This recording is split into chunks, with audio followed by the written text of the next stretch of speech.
Mark, thank you. The top stories tonight. Ukraine and Russia say a third round of ceasefire talks haven't led to any positive developments in improving the crisis in Ukraine. But the two sides said small progress had been made on logistics for the evacuation of civilians. Earlier on today, Ukraine's Deputy Prime Minister had said humanitarian corridors weren't open. Most of the routes only allowed access to either Russia or Belarus, a move Ukraine called completely immoral. Meanwhile, Volodymyr Zelensky, the president of Ukraine, is due to give a historic address to UK MPs, as announced by the Commons Speaker, Sir Lindsay Hoyle. There'll be no questions allowed, since the Ukrainian president is reportedly at risk of assassination by pro-Russian groups in Kyiv. The leader is expected to ask for more arms to help defend his country and renew demands for a no-fly zone to stem the Russian attack. He's going to address the House of Commons at 5 p.m. on Tuesday via video link. Well, today, the Dutch Prime Minister claimed that Russia had been using cluster bombs in Ukraine, which are all banned under the Geneva Convention. Speaking alongside the British and Canadian Prime Ministers, Mark Rutte said, "We can only guess what Vladimir Putin will do next." Meanwhile, Boris Johnson said more needed to be done to support Ukraine, and he announced a further £175 million in UK aid. Our new international Ukraine support group will coordinate the efforts of the international community to provide long-term and unwavering assistance now and in the future. And we will be encouraging more countries to join us. This is the moment for Ukraine's friends to create a coalition of humanitarian, economic and defensive military support to ensure that Putin fails. Boris Johnson speaking. Well, the Prime Minister also warned that European countries need to find other sources of energy if they're to ban Russian oil and gas imports. Boris Johnson said his government is looking at using more British hydrocarbons and that all options are on the table with regards to banning Russian fuel. It comes as Downing Street acknowledged sanctions against Russia is affecting the cost of living in the UK and was reflected in the average petrol price and diesel price today, as both reached record highs. The Canadian Prime Minister said the Queen was as insightful as ever when he met her earlier today. The 95-year-old monarch welcomed Justin Trudeau at Windsor Castle before his press conference with the other two prime ministers. After 2 weeks of carrying out any light duties, it was the first time the Queen had had an in-person engagement since catching COVID last month.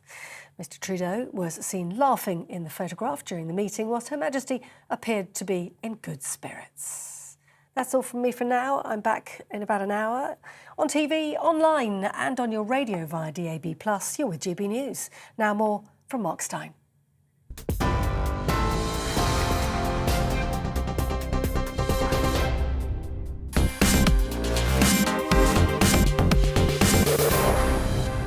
Ladies and gentlemen, the leader of the free world. How do we get to the place where, Putin decides he's going to just invade Russia? Nothing like this has happened since World War II. Holy cow, Putin's invaded Russia? Or maybe that's what he wants us to think.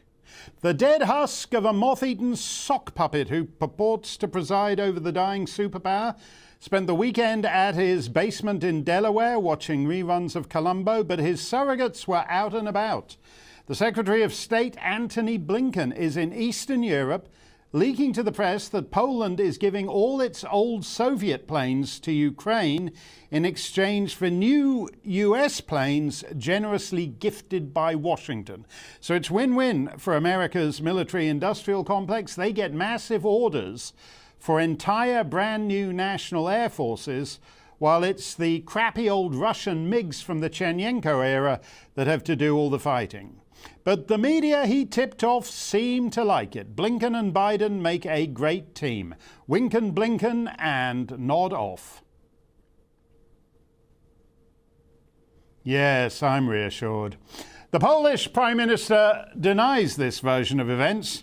because unlike Antony Blinken, he has to live there. He already has 1 million Ukrainian refugees to deal with. The total number on the march across the continent is now closing in on 2 million, the greatest population displacement since 1945 in Europe. There are appalling scenes of dead infants and mothers on the streets of what only a week and a half ago were normal, if somewhat corrupt, European cities. The SAS and US Special Forces are said to be preparing plans to go in and seize President Zelensky to spirit him out, whether he wants it or not. The IMF is warning of a war-caused global recession. Wait a minute, a global recession? Haven't we just had that these last 2 years? You mean they were just warming up? Russian oil and gas continue to flow every day to Europe and America, even if nothing much is going back the other way. Pornhub. Do you like the Pornhub? Pornhub, the Canadian porn conglomerate, not a phrase I've hitherto had need of. Pornhub is pulling out of Russia. Do your own jokes, folks. You don't need a professional for that one. In a searing snapshot of their global pariah status, Russians will be reduced to having actual sexual congress with real live persons. That'll teach them. Let me know what you think. GBViews at gbnews.uk, or you can tweet me at GBNews. Mary Dejevsky writes for The Spectator and The Independent and is always worth reading. Mary, where do you think, as we approach the first 2 weeks of this thing, where do you think we're headed? It is very difficult to say, because after today's third round of talks, they seem to have got not very far. They're talking about very small steps. When you look at the map, you maybe get a better clue, because the Russians have made quite a lot of progress in the south of the country, and it looks as though they're giving priority to trying to occupy most of the coastal regions, and maybe Ukraine's main port of Odessa. And if they do that, they're practically cutting off Ukraine from the sea. So it looks, I think we're often neglecting what's happening in the south because we're focusing on Kiev and Kharkiv. But when you look at the south, Russians are actually making advances. Yeah, and their plan, therefore, would be basically to turn Ukraine into an inland country, which would clobber it as far as being any kind of a functioning independent state would be. Are you surprised by the Americans' actions? I'll give you one poll number. 75% of Americans, including a clear majority of both Republicans and Democrats, want a no-fly zone over Ukraine. 3/4 of Americans want a no-fly zone. How's that going to work? Well, I think there's been a lot of discussion of a no-fly zone over the last week, and Volodymyr Zelensky said he argued very strongly in favour of a no-fly zone. But for all his pleading, NATO basically said no. And you assume that that also comes from President Biden, and it's come from the Europeans as well, because they see it as getting directly involved in the war. And it's not just they who see it like that. President Putin sees it like that as well. And he's put out a specific warning to say that if there's going to be a no-fly zone, then those who are enforcing the no-fly zone are going to be seen as combatants in this war. That's what puts us on the edge of this being a pan-European war. It's incredibly dangerous. Well, that's certainly true if it's the Royal Air Force and the United States Air Force shooting planes out of the sky above Odessa or whatever. But what about this workaround that the US seems to be talking up, whereby they persuade every independent Eastern European member of NATO to give all their lousy old Soviet-era MiGs to Ukraine, and in return they're given brand new air forces with US F-16s. I mean, surely from Putin's point of view, regardless of who's actually in the cockpit of those fighters, that's basically NATO joining the war, isn't it? I agree with you, absolutely. I think it is NATO joining the war. And I think probably from Moscow's perspective, that's exactly how it would be seen.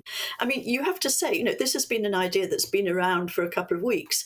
And in a way, it's a sort of brilliant idea. You see it as, it's highly imaginative. There's all these ancient MiGs sitting on the tarmac in other people's airports, other people's militaries. What better use for them? And as you say, Poland gets itself a brand new air force. But I think that's practically as dangerous as having a no-fly zone enforced by NATO. I think it's really, really dangerous. Well, presumably, fellas like the Secretary of State in Washington, you don't get to be Secretary of State if you're a total idiot. I mean, presumably he knows that. So why exactly are they going around talking this up as the answer to everybody's needs? Well, I think one thing is certainly the American domestic audience. I mean, you quoted the polls, which said that this percentage, practically 2/3 of Americans thought that it was a brilliant idea to enforce a no-fly zone. But probably the closer that, or at least the further away you get from the United States and the closer you get to Europe, the less of a good idea it seems. And when you get right up to Poland, you've got a whole load of enthusiastic people who would like to donate their mix to what they see as a splendid war effort, help the heroic Ukrainians. But the practicalities of that, I think, if this goes to NATO in Brussels, I think there may be more questions asked, and it may take rather longer than the Americans would like to think. You wrote an interesting column for the Spectator the other day, wondering if we were actually doing the Ukrainians a favour by encouraging them to fight on, as Mr. Johnson and Mr. Trudeau and Mr. Biden and all the rest of them are all doing. And since then, since you wrote that column, we've had a weekend of absolutely terrible, heartbreaking sights. The two little children lying dead in the middle of the street. The war is very real for those people.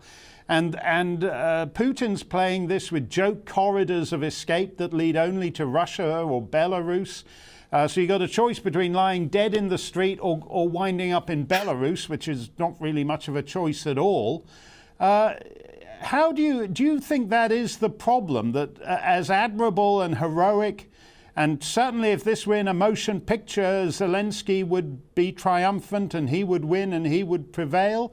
But do you think, in effect, Washington and the rest of NATO are egging on Zelensky for something that is unachievable?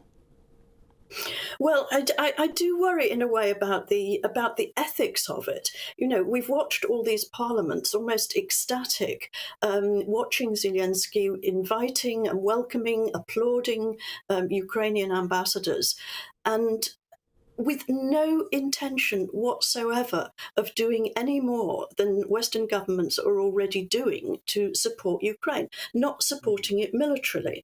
And I think there's a big gap there. On the one hand, we're cheering them on, and on the other hand, we're saying, well, actually, tough, you're not full members of NATO, you're not protected by Article 5, so you're basically on your own. And you have to consider, what are the terms that Ukraine is probably going to have to settle for when we hope the fighting's going to be over? Are the terms going to be that much different from what they were at the outset? And for all the positively heroic deeds on the part of Ukraine, for all the brilliant rallying of Ukrainians by Zelensky, who's turned himself from an actor into a president, into a war leader, for all that, the terms that, assuming that Ukraine can't win, and when you look at the balance of forces, it seems to me very unlikely that Ukraine is going to be able to win. It's not going to be able to get for itself any terms that don't include an undertaking not to join NATO, not to have NATO equipment stationed on its territory. That is going to be the bare minimum that Ukraine is going to have to settle for. And that was basically on the table before all this began. Yes, that's true. I like the way you said Zelensky is an actor who's turned himself into a president. A lot of our presidents and prime ministers seem to have turned themselves into actors. They're going around with their little Ukrainian flag pins and hashtag I stand with Ukraine, which actually means the exact opposite. You're not standing with Ukraine. You're not standing shoulder to shoulder where it counts with them. So there's a lot of acting. Zelensky may not be acting, but there's a lot of acting going on in the chancelleries of Europe elsewhere. Thank you, as always, Mary, and do come back soon because we always appreciate it. Are you one of these anti-vaxxer types opposed to making employment and restaurant admission conditional on being jabbed every 3 months, or are you just a bit wary about an experimental vaccine hastily developed and even more hastily approved, and indeed in many countries mandated by government? Well, kicking and screaming all the way to the courthouse, Pfizer has been forced to cough up tens of thousands of documents that would tend to confirm your wariness. That's next. Keep it on GB News. We'll be right back.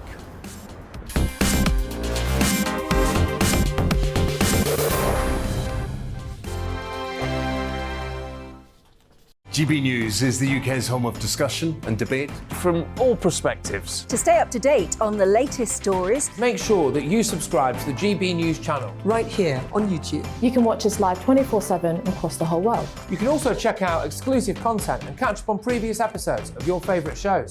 Every day, we ask the questions that you'd ask, so why not add your voice to the conversation in the comments section? Don't forget to subscribe. We are GB News, Britain's news channel. Every night at 11 on GB News, we bring you the next day's stories the day before. Basically like time travel. If it's a big story, we'll cover it, guaranteed. But we'll also have some fun along the way. Big opinions, big laughs. Sometimes big hair. This is Headliners, the paper review show that won't send you to sleep like the others will. 11 p.m, 7 nights a week. Join us.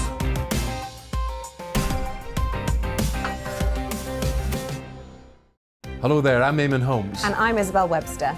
And we hope you can join us for Breakfast with Eamon and Isabel. You make me laugh out loud, belly laugh. Is that important first thing in the morning? Yeah, absolutely. And there's me trying to be deadly serious. News is a serious business. Yeah, I have to rein you in sometimes. Well, it doesn't stop us laughing at it. It doesn't stop us having an opinion on what's going on. Yeah. And it certainly will not stop us reflecting what you think. Weekdays from 6 to 9:30 on GB News. I'm Dan Wootton. Join me Monday to Thursday from 9 to 11 for the feistiest and most fun news debate on TV, where free speech reigns. I'll bring you a sharp take on the day's biggest stories, bombshell newsmaker interviews, and A-list guests. And I guarantee you, no spin, no bias, no censorship, and no reason to go to bed. That's Dan Wootton Tonight, Monday to Thursdays from 9 on GB News.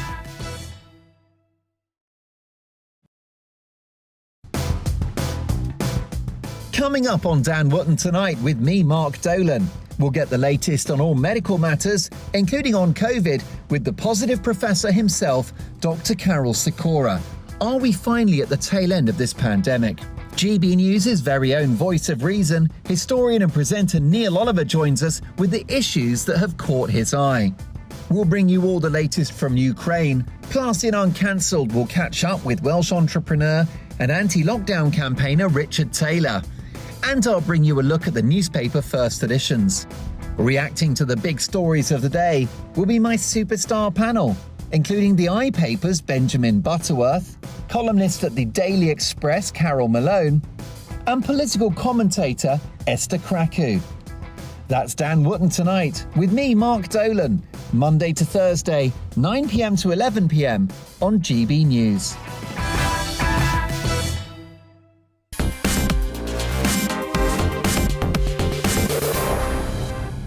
Let's get straight to your comments. Darren says there won't be a second Russian revolution.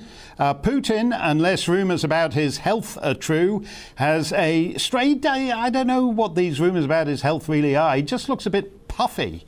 But these days so does Meg Ryan. I wouldn't want to deduce anything from either of them on that. Putin has a stronghold on the reins of the Russian people. Even though some of his generals are unhappy with the Ukraine situation, they're keeping quiet and their heads down. Well, that American Senator Lindsey Graham, he's a guy who wants boots on the ground in all 200 countries on Earth, just to make sure everything is secure. Boots on the ground everywhere. He called for someone to assassinate Putin.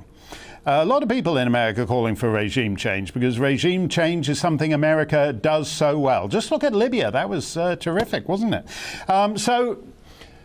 I don't understand the eagerness to have regime change when we haven't a clue what comes next in a country that has the largest nuclear stockpile on the planet, because that's really likely to work out well. Jamie says, why does no one talk about the eastward expansion of NATO on this issue? Oh, I've been talking about that since this whole thing got going. I said it must be 2 months ago now, maybe longer. I said, you can imagine, if you look at it from Putin's point of view, having Ukraine in NATO is like the US. Biden waking up in Washington once morning, assuming he does wake up, Biden waking up in Washington in the morning and discovering that Canada has joined the Warsaw Pact. We used to understand that great powers are entitled to buffer states and spheres of influence. Buffer states is a concept that seems to have died, and that's why we're at war in part. Also in part because corrupt Americans, by the way, like Joe Biden, the Biden family, the Clinton family, the most corrupt American politicians used Ukraine as a kind of a massive money laundering operation. And that too is something that in the end did Ukraine no favors. Joseph says, seems like the Donbass is having a sort of Russian revolution. If you go back, what are we going back now? Almost 80 years. Parts of Ukraine were in Romania, and parts of Ukraine were part of the Soviet Union. Parts of Ukraine used to be in the Austro-Hungarian Empire. Parts used to be, in fact, in the Golden Horde. Part of the Golden Horde sphere of influence. If you don't know the Golden Horde, that's Horde as in the Mongols, and later the Turkic guys. So it's in the heart of Europe, but it's been buffeted back. It's where the empires of North, South, East, and West all meet and hold their big rumble. So making hard and fast rules about Ukrainian borders, which have moved with the winds of geopolitical fortune for a millennium, seems kind of weird. Chris says, why aren't we investigating the genocide Putin has claimed happened in Ukraine against his people, which was the justification for his invasion? He doesn't have any people in Ukraine. He's the president of Russia. And everyone in Ukraine is a citizen of Ukraine. And if he claims that genocide's being perpetrated there, genocide is a hard thing to do in the age of the smartphone and get away with it. So you'd think that somebody would have taken a little bit of a snap of this or that bit of the genocide along the way. So if he's saying there's genocide, it's time for Vlad to put up on that. Okay. Have you heard about these 55,000 documents coughed up in regards to the Pfizer vaccine? No shame if you haven't. There's been pretty much a media blackout on them. You could try Google. I did just now, and it's very hard to come up with anything. Because oddly enough, the social media commissars seem to be suppressing search results as, quote, disinformation. Even though the information is from Pfizer and it's about Pfizer's own product. Pfizer didn't want to release it, of course. They wanted to keep those documents sealed for 3/4 of a century. An American judge ordered them released, at which point the US regulator, the Food and Drug Administration, offered to stagger the release.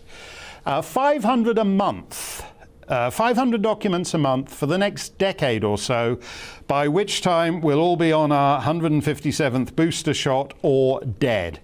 Anyway, His Honour didn't go for that, and so in a rare display of justice from an American courtroom, the 55,000 documents are now public, including an 8-page section on various adverse effects from the vaccine, which range from a bad dose of chilblains to sudden death.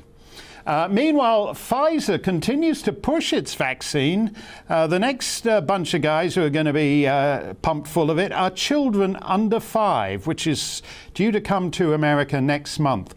With me now is Tony Hinton, who's an ear, nose and throat surgeon. Tony, what do you make of this Pfizer document release? Good evening, Mark. Well, I think it's quite pertinent to just mention what you have, which is how they fought not to release this information. Not just Pfizer, but the Federal Drug Administration themselves. You're right, it was going to be 75 years to release it all originally, and now that's down to 8 months, which is still, I would say, too long. This is like a huge jigsaw puzzle, and all we've got at the moment is maybe the first 5 pieces out of 100.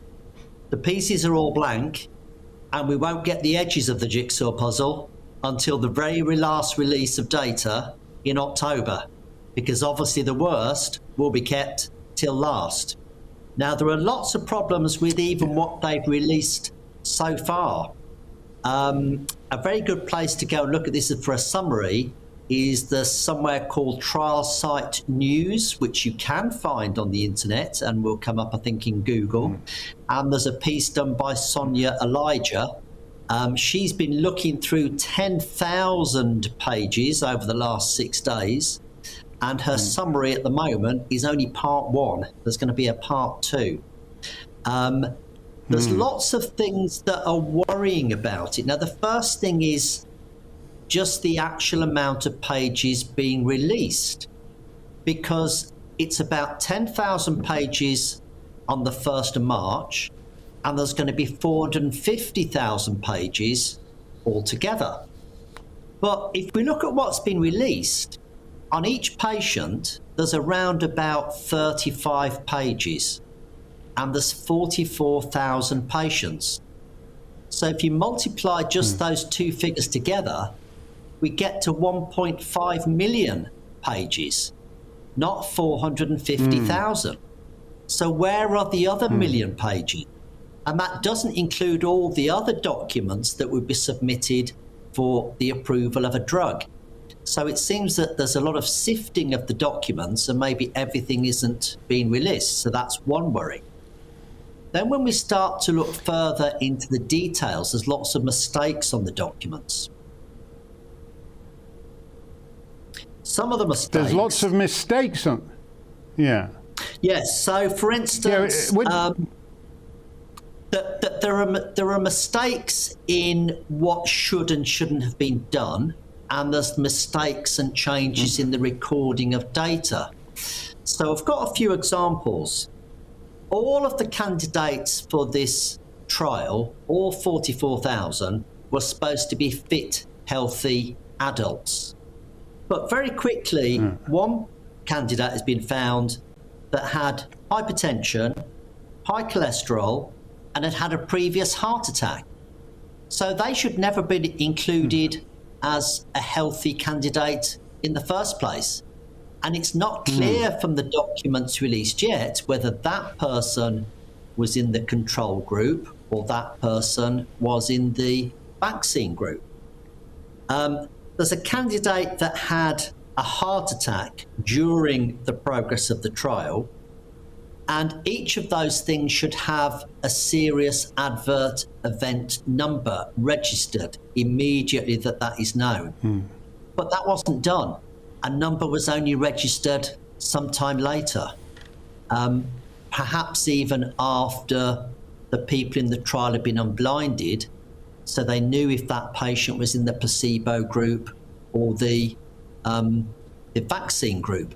So the important thing about a trial is that this thing called blinding.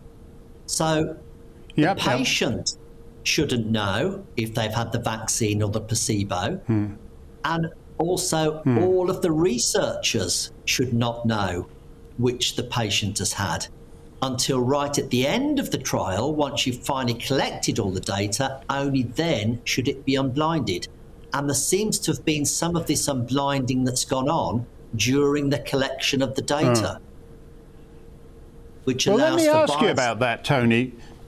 Yeah, well, let me ask you about that, Tony, because Pfizer might say, well, look, these were extraordinary circumstances. This thing's rampaging around the world, and we're under tremendous pressure from governments to fast-track something that stops it. And so we had to we had to play a little bit fast and loose. We weren't as punctilious as we would normally have been because we were acting in an emergency situation. Do you buy that, or do you think something more conscious was going on?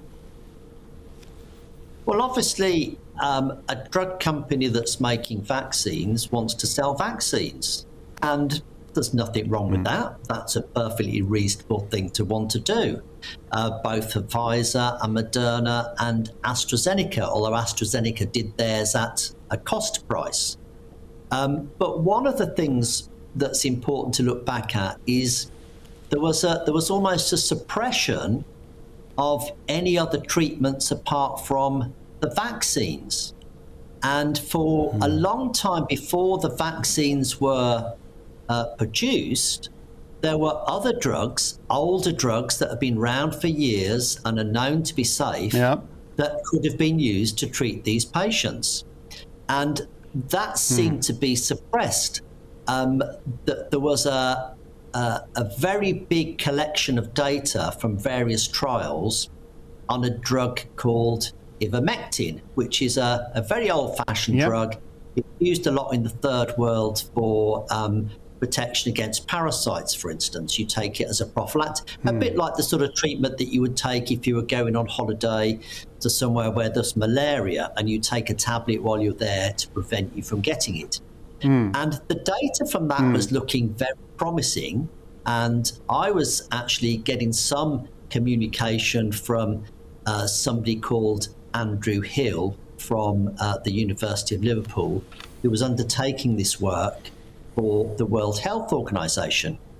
It was looking very promising, and he was waiting for just the last few trials to come in, which also gave very good results. That paper was then published showing these good results, but the conclusions of the paper were it wasn't very good and it shouldn't be used, and no one's been able to get to the bottom of what changed their mind. But of course, if those treatments had been available, you couldn't have had the vaccines on emergency use. No, well, they say with the ivermectin that it's maybe 70% effective. Now, we were told with these vaccines, by comparison, that they were actually more effective than that. They were 85, 90% effective. One of the interesting things that if you just read through the top-line takeaways of these Pfizer documents is that the protection it affords starts to wane in some cases after 5 weeks. And if you take into account the fact that it takes a fortnight to kick in, effectively you're only getting it at full strength for something like 3 weeks. And yet we still have governments around the world wanting to mandate it, wanting to mandate a temporary 3-week cure for millions of people who don't need to take it at all. Well, there are lots of people that have never needed to take this vaccine. So for a long time, natural immunity has been sort of denied by governments. Now, natural immunity was something I learnt in my first year at medical school. It hasn't suddenly gone away. So all the people that have had COVID do not need a vaccine. There's also something called cross immunity. So there are lots of coronaviruses. There's at least 4 other coronaviruses that we regularly catch as sort of common colds. And probably one of the reasons why children don't do so bad with COVID is that they get more colds, and so they have more of this cross immunity. So I would argue the vast majority of healthy children do not need this vaccine. And interestingly, just today, I was on a big Zoom call with Ron DeSantis, the governor of Florida, and they have announced that they are now recommending that children in Florida do not get vaccinated against COVID because they feel that the risks of the vaccination are more than the risks of catching COVID. And of course, now in the age of Omicron, everything has changed because it's probably 10 times less virulent than the previous one. And it really isn't stopped by the current vaccines because they were never made against Omicron. No, it's very interesting, all that. And you're hopelessly old-fashioned when you talk about natural immunity, because that's like with the climate guys who eliminated natural variability. It's almost as if all these activists, natural stuff doesn't make them enough money to be worth talking up at all. Thank you very much for that, Tony. We're going to stay on this thing, and as these documents are disclosed, we're going to get back to you. All kinds of stuff gets tossed down the Orwellian memory hole these days, including papers on whether masks are worth wearing or lockdowns are worth all the human misery, and somehow COVID land staggers on. Here is Her Majesty's Canadian Prime Minister landing at Northolt earlier today. Here he is, here he comes, and look at him wearing his super sober impending World War III dignified black mask in the open air at the top of the airplane steps. On the other hand, when he gets to Windsor Castle, oh, look there's the staffers from Canada House greeting him, and they're also masked in the open air. On the other hand, when he gets to Windsor Castle for the audience with his nonagenarian sovereign, they're both maskless and practically nose to nose. Dr. Jay Bhattacharya is one of the co-authors of the Great Barrington Declaration.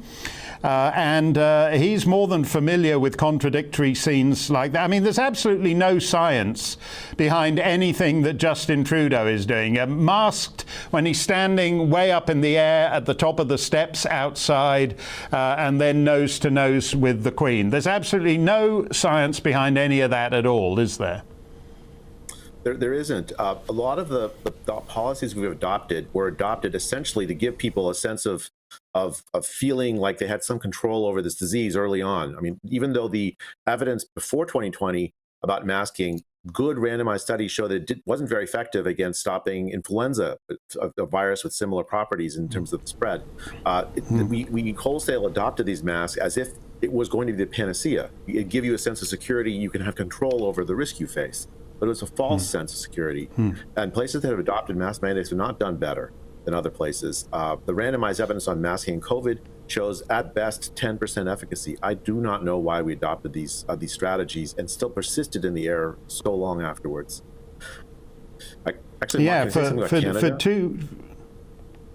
Yeah. It's interesting. That's right. Canada suppressed the trucker strike. They declared a state of emergency over the trucker strike and started grabbing bank accounts of people who donated to truckers. I don't understand this. This is not the public health that I recognize. Public health I recognize that I was trained in would give people tools of knowledge and help them deal with health issues in their lives. It wouldn't be this militaristic, force-based, coercion-based process. This is not public health, Mark. This is something else entirely. Yes, it's interesting to me that, because when you actually look at the documents that were disclosed, the emails that were disclosed from Washington early on in this thing, February 2020, we worry about sinister foreign penetration of our armed forces or our intelligence services. Nobody ever really thought you could have your public health agencies effectively penetrated by strange, fierce, unyielding ideologies. That's one of the things we've learned these last 2 years, isn't it? It is. Actually, you can look in emails that Francis Collins and Tony Fauci, Francis Collins, the head of the National Institute of Health, and Tony Fauci, everyone knows who Tony Fauci is now.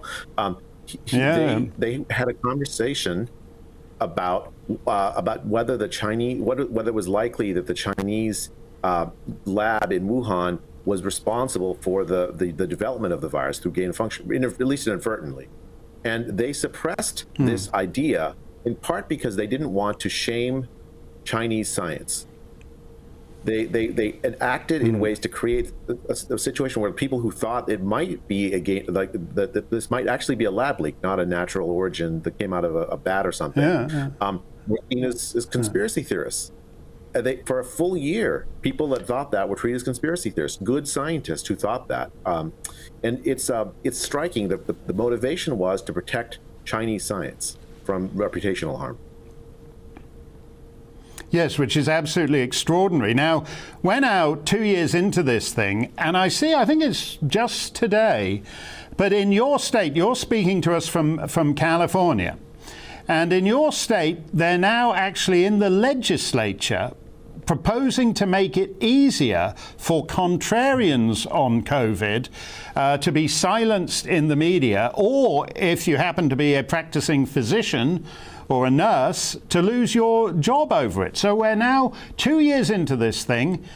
England and Northern Ireland have basically given up on the COVID regime. Sweden's given up on the COVID regimes. Even some Canadian provinces have, Quebec and Ontario and Alberta and Saskatchewan. But in California, they still think you should lose your job for disagreeing with the official version of events. So I wrote a document called the Great Barrington Declaration in October of 2020. We argued for focused protection of the vulnerable and opening up lockdowns because the lockdowns were harming young people. Francis Collins wrote an email to Tony Fauci calling me, Professor Sunetra Gupta of Oxford University, probably the world's best epidemiologist, and Martin Kulldorff of Harvard University, called the three of us fringe epidemiologists. You know, they have a playbook. In order to create this consensus that there's that this illusion of consensus in science, they essentially marginalize anyone who disagrees. And now you have California acting to criminalize this kind of disagreement. It is essentially the end of the Age of Enlightenment, Mark. The Age of Enlightenment assumes that has as a prerequisite that people can discuss freely with each other ideas and maybe disagree with each other, and you temper it with data. You have a hypothesis, you do an experiment, you test. One turns out to be right, but then there's some like nuances, and you have to then have another hypothesis. That's the warp and woof of science. That kind of disagreement. To have official agencies work to essentially marginalize opposition within the scientific community is a deeply offensive thing for anyone who values science. And I think I wonder whether the people will stand for this, because really science depends on the support of the people. I mean, the tens of billions of dollars of scientists' money, or like from the NIH, is publicly funded. It's only in the public interest if you allow science to happen. And if you have essentially, in effect, a ministry of truth telling you this is right and this is wrong, you're not allowed to say that. Well, who are they? I mean, there's no godlike figure within the government that can say with certainty this is true and this is false. There's no one like that. That only comes out slowly over the course of time through scientific discussion. And it's basically, we are near the end of that if the California laws and other laws like it pass. Well, you make a very good point there. Most of the time, those of us who've gotten into quarrels about freedom of speech, it's all very abstract, it's all very philosophical. In the last 2 years, freedom of speech issues are actually in large part about whether you live or die, whether you have the right to get up and leave your tiny little flat in the morning and go to work, whether they'll let you in the building to do your job when you get there. It's about as basic as it can get. And what we've learned is that the public health agencies have lied and obfuscated for 2 years now. Do you think it will eventually, America's much more litigious than the UK is, do you think it will eventually come to criminal prosecution? I don't know, Mark, about criminal prosecution. I'm not a lawyer. What I say is, like, I think even more important to me than criminal prosecution is public repudiation of the tactics used by the people that have enforced the lockdowns, because I think that will have a more lasting effect. And then fundamental reform. Just for an example, we should never have scientists in charge of so much of social life ever again. It is an enormous mistake. We found out that scientists do not value the same things as regular people. In fact, despise the values that regular people have, and think of it as not worth even thinking about when compared to the values of scientists. Scientists should contribute to public policy discussions, but never should be primarily in charge of it. I think that having those reforms in democratic societies, to have a firewall, for instance, between people who fund science and people who control health policy, that should be seen as a fundamental conflict of interest. And I think we need a public conversation about where scientists really belong. It's not essentially to be a de facto dictator of the country, which is essentially, or de facto president like Tony Fauci has been the last 2 years.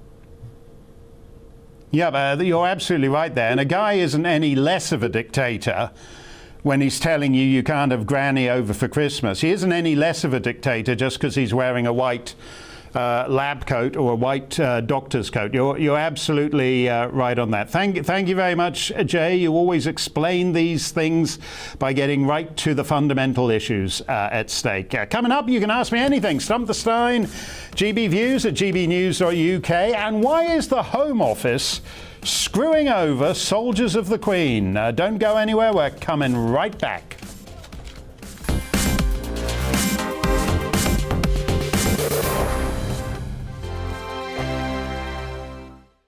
GB News is the UK's home of discussion and debate from all perspectives. To stay up to date on the latest stories, make sure that you subscribe to the GB News channel right here on YouTube. You can watch us live 24/7 across the whole world. You can also check out exclusive content and catch up on previous episodes of your favourite shows. Every day, we ask the questions that you'd ask, so why not add your voice to the conversation in the comments section? Don't forget to subscribe. We are GB News, Britain's news channel. Every night at 11 on GB News, we bring you the next day's stories the day before. Basically like time travel. If it's a big story, we'll cover it, guaranteed. But we'll also have some fun along the way. Big opinions, big laughs. Sometimes big hair. This is Headliners, the paper review show that won't send you to sleep like the others will. 11 p.m, 7 nights a week. Join us.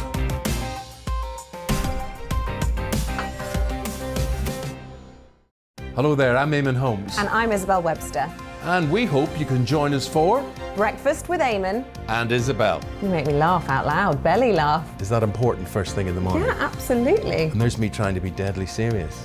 News is a serious business. Yeah, I have to rein you in sometimes. Well, it doesn't stop us laughing at it. It doesn't stop us having an opinion on what's going on. Yeah. And it certainly will not stop us reflecting what you think. Weekdays from 6 to 9:30 on GB News.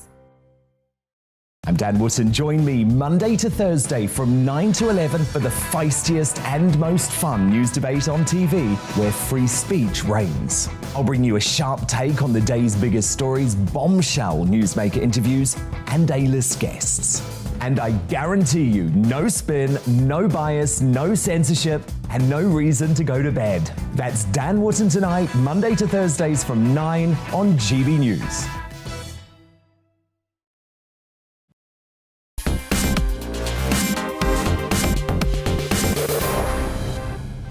We're not formally at war, but we are sending troops to the general vicinity of the war.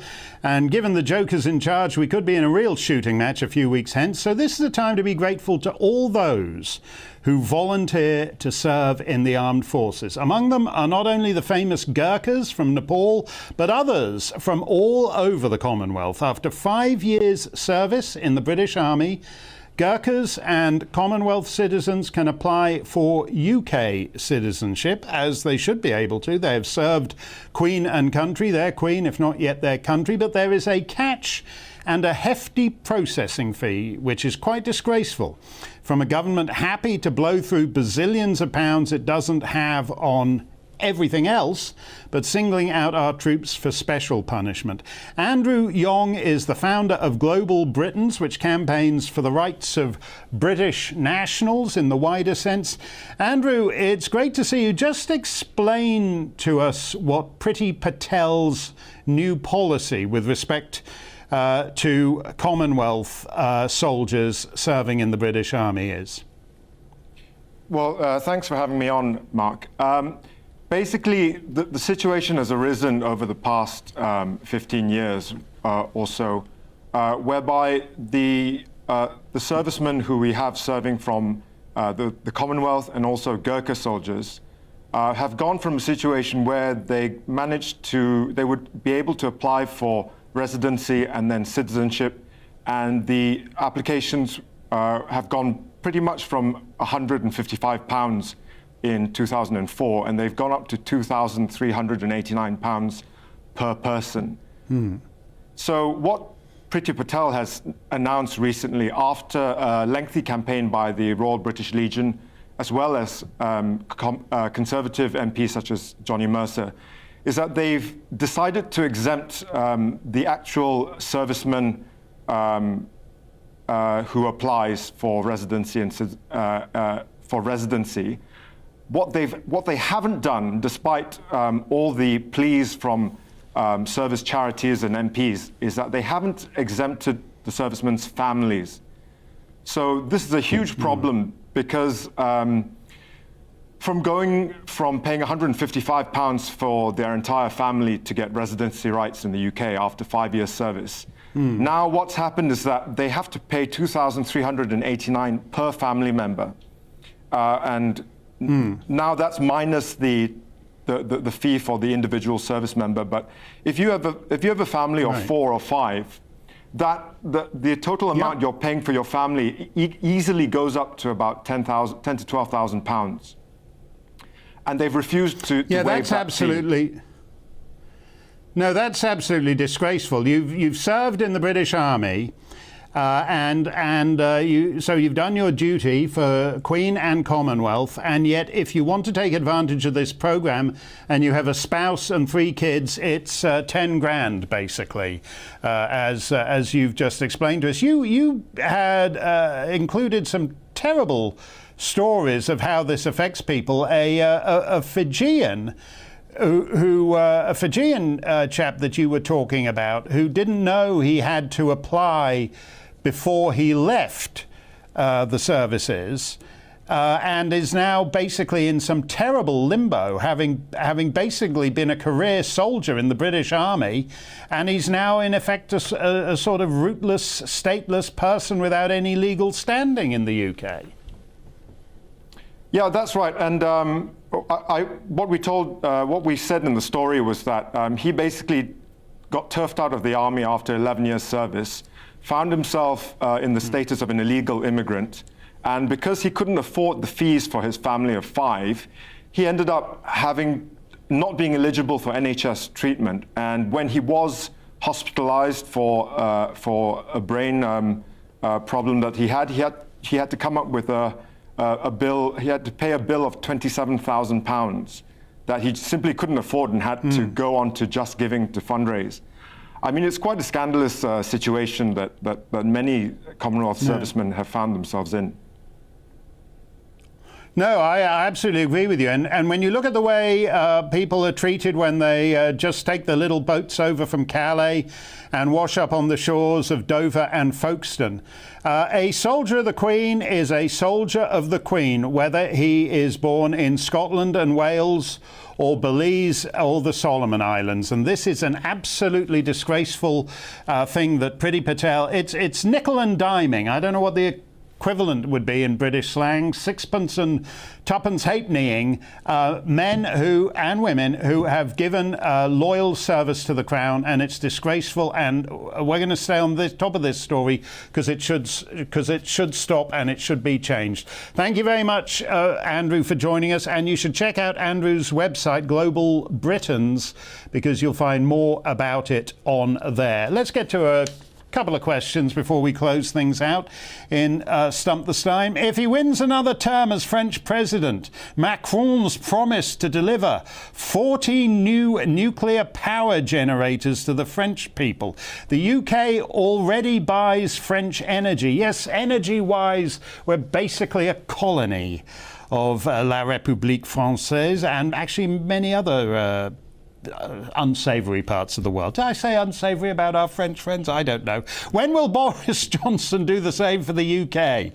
Yeah, you're right, isn't it? Like a dinky little metrosexual globalist is so much butcher than Mr. Net Zero Johnson is on this issue. Sharon says, what do you think of the Trudeau visit? Well, I rejoice in all the Canadians in Whitehall who were protesting his treatment of the truckers. Basically, Justin Trudeau and Vladimir Putin. By the way, there's a political prisoner in Canada, one of the ladies who organised that thing, and who's just been released from jail today. That's another big story we're going to come back to this week, because Justin's in no position to talk about Vladimir Putin. That is it from us. It's a double Mark Monday. I've just been warming up the first name for the real Mark. That's Mark Dolan. He's coming up in a couple of minutes. Stay safe, stay free. Good evening. Clear skies for many of us overnight, which will allow it to turn pretty chilly for tomorrow morning. A breezy day with plenty of sunshine again across eastern areas. Further west, however, we'll see increasing cloud and some showers from these weather fronts that are slowly edging towards the UK. High pressure, though, is still in charge at the moment, and that's going to bring most of us a dry night. There are some big areas of cloud around, but that cloud tending to drift northwards and break up. So, as I said at the start, many of us will have clear spells, and that will allow temperatures to tumble. Many towns and cities, certainly in the far east and the far west, will stay above freezing, but down the spine of the country, we will see a frost, especially in rural areas. On to Tuesday's details. Quite a few of us a sparkling start with some sunshine. A brisk wind, though, and you'll notice that despite the sunshine, it will feel pretty chilly. Cloud increasing further west as those weather fronts just start to nibble in, bringing some showers to Devon, Cornwall.